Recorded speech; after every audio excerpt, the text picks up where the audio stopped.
جی السلام علیکم ناظرین، میں ہوں آپ کا میزبان محمد ارسلان۔ ناظرین، ہمارے ساتھ موجود ہے سینئر صحافی محمود عباسی صاحب۔ ہم ان سے آج بات چیت کریں گے جو ملکی سیاست میں ایک گہما گہمی چل رہی ہے اور کچھ خبریں ایسی چل رہی ہیں کہ پی ٹی آئی حکومت سے کچھ مذاکرات کرنے جا رہی ہے۔ کیا پی ٹی آئی یہ اپنے بہاف پر یہ مذاکرات کرنے جا رہی ہے یا انہیں کہیں سے ڈائریکشن ہے؟ اس طرح کی عوامی حلقوں میں باتیں کی جا رہی ہیں۔ تو ہم سینئر صحافی ہمارے ساتھ موجود ہے محمود عباسی صاحب، جو کہ سینئر تجزیہ نگار بھی ہیں اور ملکی سیاست پر بڑی گہری نظر بھی رکھتے ہیں۔ تو ہم ان سے بات چیت کریں گے کہ ان کا اس حوالے سے کیا تجزیہ ہے۔ تو جی السلام علیکم سر۔ وعلیکم السلام سر، یہ بتائیں کہ پی ٹی آئی اور حکومت کی جو مذاکرات کی باتیں چل رہی ہیں، آپ اس مذاکرات کو کس نظر سے دیکھتے ہیں؟ بسم اللہ الرحمن الرحیم۔ سب سے پہلے تو میں حکومت اور پی ٹی آئی کا جو یہ ایک ہیجانی کیفیت ہے اور جو جمود کی کیفیت ہے، اس کو توڑنے کی طرف جو پیش رفت ہوئی ہے اور آپس میں مذاکرات شروع ہوئے ہیں، یہ میں سمجھتا ہوں کہ یہ ان کا اپنا کوئی انفرادی دونوں فریقین کا یہ فیصلہ نہیں ہے، بلکہ اس میں ہمارے جو مقتدر حلقے ہیں انہوں نے جب محسوس کیا کہ اس جمود کو توڑنا چاہیے، تو میں اپنے ذاتی میرا جو تجزیہ وہ یہ ہے کہ ان کو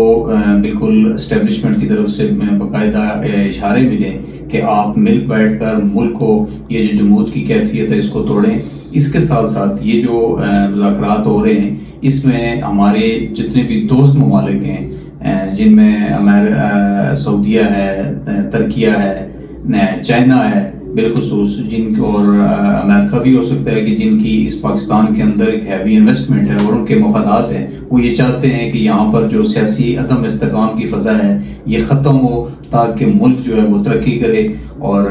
پاکستان کی جو ترقی ہے یہ ان لوگوں کے جو معاشی مفادات ہیں ان کے ساتھ پورے طریقے سے وابستہ ہے کہ جن کی یہاں پہ انویسٹمنٹ ہے۔ لیکن محمود عباسی صاحب، یہاں پر اداروں نے یہ بھی واضح کیا تھا کہ ان کا سیاست سے کوئی تعلق نہیں ہے۔ تو ایک طرف ادارے کہہ رہے ہیں کہ ان کا سیاست سے کوئی تعلق نہیں ہے، لیکن دوسری طرف آپ کے بیان کے مطابق کہ یہ ڈائریکشن ہے اداروں کی طرف سے پولیٹیکل پارٹیز کو، تو کیا یہ اپنے وہ بیان کی نفی نہیں کر رہے اس چیز کو؟ دیکھیں، پہلی تو بات یہ ہے کہ ہم اتنے سیاسی حوالے سے مستحکم نہیں ہوئے کہ ہمارے جو سیاستدان ہیں وہ خود فیصلے کر سکیں۔ ڈائریکشن جو ہے وہ پازیٹیو ڈائریکشن جو ہے وہ ضرور ہونی چاہیے، جو ملک کے مفاد میں ہو، عوام کے مفاد میں ہو، قوم کے مفاد میں ہو، وہ ڈائریکشن ضرور ملنی چاہیے، اور میرے خیال سے یہ ڈائریکشن ہی ہے۔ اور یہ اس میں آپ اگر یہ کہیں کہ وہ مداخلت ہے، تو میں سمجھتا ہوں کہ جب جو آپ کے مذاکرات ہو رہے ہیں اس میں صدر عربی کے ساتھ اسحاق ڈار، تو وہاں پہ کوئی اسٹیبلشمنٹ یا ملٹری کا بندہ نہیں ہے، وہ 1-to-1 ملاقات ہی ہو رہی ہے۔ اچھا، میں یہاں پر اسی سے ایک ملتا جلتا سوال میں ایک اور بھی ایڈ کرنا چاہوں گا۔ پچھلے دنوں ایک مونس الہی جو پرویز الہی کے صاحبزادے بھی ہیں، انہوں نے اسی والے سے بیان دیا تھا کہ پنجاب میں جب پی ٹی آئی حکومت بنا رہی تھی تو انہوں نے کہا کہ انہیں جنرل باجوہ، ریٹائرڈ باجوہ صاحب نے کہا تھا کہ آپ پی ٹی آئی کا ساتھ دیں۔ تو اس بات پر آپ کیا کہنا چاہتے ہیں؟ دیکھیں، میں تو سمجھتا ہوں کہ مونس الہی صاحب کا جو وہ بیان تھا وہ کوئی حالات کے ساتھ اس کی کوئی مطابقت نہیں تھی، اور نہ میں سمجھتا ہوں کہ اس کی ضرورت تھی۔ لیکن دوسری طرف جو مونس الہی صاحب کا بیان ہے، اور اس سے پہلے جو جنرل باجوہ صاحب کا بیانیہ تھا کہ فوج یا ملٹری اسٹیبلشمنٹ جو ہے وہ سیاست میں مداخلت نہیں کرتی، میں سمجھتا ہوں کہ مونس الہی کے بیان نے اس پورے جو سسٹم تھا ہمارا اس کو ننگا کر کے رکھ دیا ہے۔ ایک طرف تو وہ جنرل باجوہ صاحب یہ کہہ رہے تھے کہ ہمارا اس میں کوئی رول نہیں ہے سیاست میں، اور دوسری طرف مونس الہی نے یہ کہا کہ ہمیں جنرل باجوہ نے کہا تھا کہ آپ پی ٹی آئی کی جانب جائیں، اور آج کتنے دن گزر گئے ہیں، باجوہ صاحب کی طرف سے اس کی کوئی تردید نہیں آئی۔ میں یہ سمجھتا ہوں کہ جنرل باجوہ صاحب کا جو رول ہے وہ میرے حساب سے پورے طریقے سے انوالومنٹ تھی ان کی، اور آپ اس کو یہ کہہ سکتے ہیں کہ اگر ہمارا فوج کا ادارہ غیر سیاسی تھا، لیکن فوج کے ادارے کا جو سربراہ تھا اس سیاست میں ضرور انٹرفیئرنس تھی ان کی، اور انہوں نے جہاں پر، اگر ہم اس سے یہ سوال اخذ کر سکتے ہیں کہ اگر انہوں نے مونس الہی یا پرویز الہی یا کاف لیگ کو پی ٹی آئی کی جانب رخ کیا کہ آپ ان کی طرف جائیں، تو دوسری طرف یہ بھی سوال پیدا ہوتا ہے کہ کیا ایم کیو ایم کو، باپ کو، ان کو کس نے کہا تھا کہ آپ نون لیگ یا پی ڈی ایم کی طرف جائیں؟ آخر یہ بھی تو سوال ہے۔ اس حوالے سے تو خان صاحب کہہ چکے ہیں کہ وہ کس نے ڈائریکشن دی تھی، وہ تو خان صاحب کے واضح الفاظ بھی موجود ہیں۔ تو اچھا سر، آج ایک اور خبر بھی تھی کہ پی ٹی آئی اسمبلیاں توڑنا چاہتی ہے صوبائی، لیکن پرویز الہی کی طرف سے کہا جا رہا ہے کہ وہ شاید کچھ تھوڑا اور ٹائم چاہتے ہیں۔ تو آپ سمجھتے ہیں کہ پی ٹی آئی اور اس ٹائم پرویز الہی یا کاف لیگ میں کوئی ڈیڈ لاک ہے، یا پرویز الہی پی ٹی آئی کے کہنے پہ اسمبلی توڑیں گے یا نہیں؟ اس حوالے سے آپ کیا کہتے ہیں؟ دیکھیں، پرویز الہی یا مونس الہی بارہا یہ کہہ چکے ہیں کہ ان کی جو یہ وزارت اعلیٰ ہے وہ پی ٹی آئی کی ہی محرون منت ہے، اور وہ اس کو امانت سمجھتے ہیں۔ میں نہیں سمجھتا کہ پرویز الہی جیسا زیرک سیاستدان جو ہے وہ اس ٹائم آ کے کوئی ایسا فیصلہ کرے گا کہ اپنے جو مستقبل کی سیاست ہے اس کو داؤ پہ لگائے گا۔ میرے خیال سے جب بھی وہ کوئی عمران خان صاحب کہیں گے وہ اسمبلیاں توڑیں گے۔ ہاں، یہ ضرور ہے کہ سیاستدانوں کی رائے اپنی الگ ہو سکتی ہے، اور ان کی رائے یہ ہے کہ جو اسمبلیاں ہیں ان کو مارچ تک آگے جانا چاہیے، تاکہ انہوں نے جو پروجیکٹ شروع کیے اور بے شمار ترقیاتی منصوبے انہوں نے شروع کیے ہوئے ہیں، وہ یہ چاہتے ہیں کہ ان کے جو پروجیکٹس ہیں وہ پایہ تکمیل تک پہنچ جائیں، اور یہ ان کی رائے ہے، یہ کوئی فیصلہ نہیں ہے۔ تو میں سمجھتا ہوں کہ وہ کوئی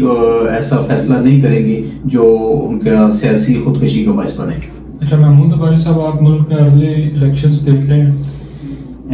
جو مذاکرات کا سلسلہ چلا ہے، میں سمجھتا ہوں کہ اس کا ضرور کوئی نہ کوئی حل نکلے گا۔ یہی سیاست ہے اور یہی ہے کہ مذاکرات جب بھی کوئی جمود کی کیفیت ہو یا ڈیڈ لاک ہو تو اس کو مذاکرات سے ہی توڑا جا سکتا ہے، اور میں سمجھتا ہوں کہ یہ ایک نیک شگون ہے۔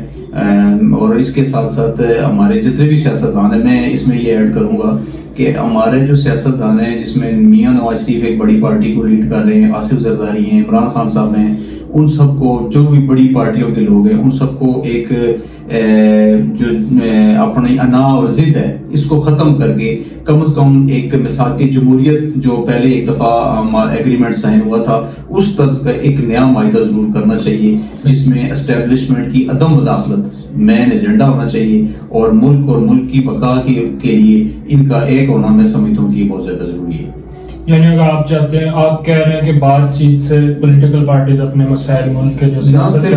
نہ صرف ابھی کے مسائل، یا جس طرح عمران خان صاحب کہہ رہے ہیں کہ ارلی الیکشن ہو، میں یہ چاہتا ہوں کہ ہمیشہ کے لیے جو ہمارا ملک میں سیاسی بحران پیدا ہوتا ہے، سیاسی عدم استحکام پیدا ہوتا ہے، ادارے کمزور ہوتے ہیں، اس کا ایک مستقل حل ہونا چاہیے دوسرے ممالک کی طرح، کہ کم از کم ہمارے جو ادارے ہیں وہ کمزور نہ ہوں۔ حکومتیں آنے جانے کی چیزیں ہیں، سیٹیں آنے جانے کی چیزیں ہیں، لیکن ہمارے ادارے جو ہیں ان کو مضبوط رہنا چاہیے، ہمارے ملکی استحکام کے لیے بہت زیادہ ضروری ہے۔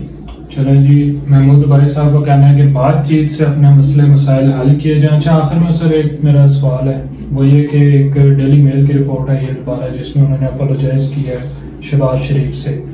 تو اس پہ آپ کیا کہنا چاہیں گے؟ ڈیلی میل کیس کیا ہے؟ تھوڑا سا ہمارے ناظرین کو آپ ذرا سمجھا دیں۔ سب سے پہلی تو بات یہ ہے کہ یہ آج ہی خبر چلی ہے کہ ڈیلی میل جو برطانوی اخبار ہے، اس نے جو زلزلہ آیا تھا 2005 میں، اس وقت شہباز شریف وزیر اعلیٰ پنجاب تھے، تو جو زلزلہ زدگان کے لیے امداد دی گئی تھی اس میں کرپشن کے حوالے سے بات چلی تھی، اور یہ الزام جو تھا انہوں نے اپنے آرٹیکل میں لگایا تھا ڈیلی میل نے۔ اس کے خلاف